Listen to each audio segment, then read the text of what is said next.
Hi BookTube, let's talk about the Underhyped Books Readathon. I got my ticket for the long way round. 2 bottle whiskey for the way.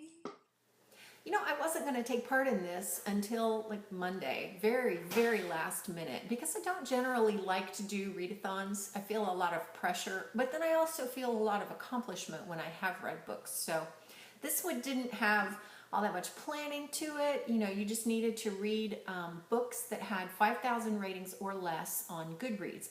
There is a Goodreads group, and I'll link that below, and the whole thing was dreamed up by Charlotte over at Ramblings of an Elfpire. I'll link her channel there below too.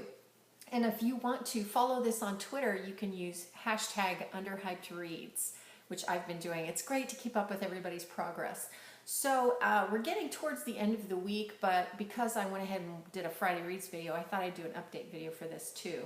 I've read several books actually. I didn't realize, but a lot of the books I read are underhyped anyway. So let me just show you what I read. I started out with This One Time with Julia. This is by David Lampson, and with all due respect for every author who takes time to write a book and pour their, their life and their work and their time into it, this book got 0 stars from me. It has no plot. It has no likable characters. It has nothing. It is just nothing. Nothing. I think it's going to be turned into an art journal. I think I'm just going to, in lieu of, I don't like to throw books in the trash. I think that's just kind of an insult, the ultimate insult to the author, and I don't want to do that, but I'm going to mark this thing up all over the place and put pictures in it and use it just as an art journal. It was horrible.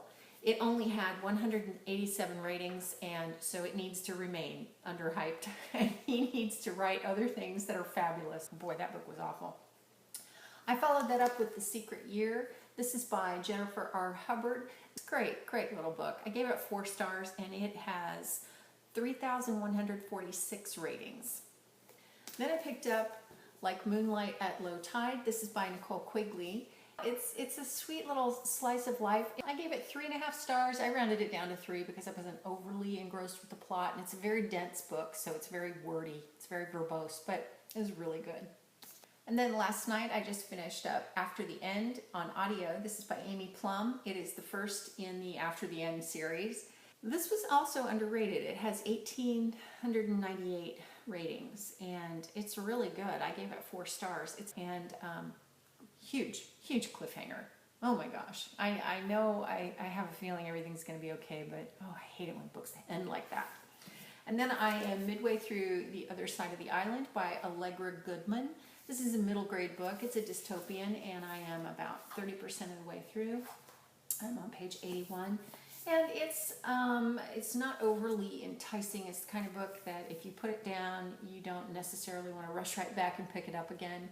So it's okay. I'm not overly thrilled with it, but it has potential. It's middle grade, so I don't expect for it to blow me over and be some great literary work of fiction.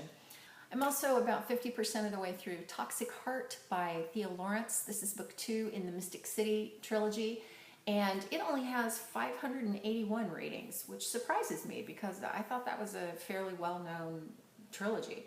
I'm also hoping to pick up Wings by Elizabeth Richards before the end of the readathon. It only has 378 ratings, and it is the 3rd book in the Black City trilogy. This is a really good trilogy. It's got a lot to do with racism and politics. And there was one other book that I wanted to pick up on my Kindle. I have a lot of Kindle books that I get for free from BookBub. I'll link that below too. But, they're all indie authors are always publishing ebooks, and so they're always making them available to you for free or really cheap. This one's called Pulse. It's by Acacia Green. It's got 25 ratings, so not much. We'll see. So currently I am at 1,298 pages read, and I'm kind of proud of that so far for this far into the readathon. I know it would be great to read 300 pages a day like all the people in the BookTubeathon were challenged to do, but I think that's just crazy.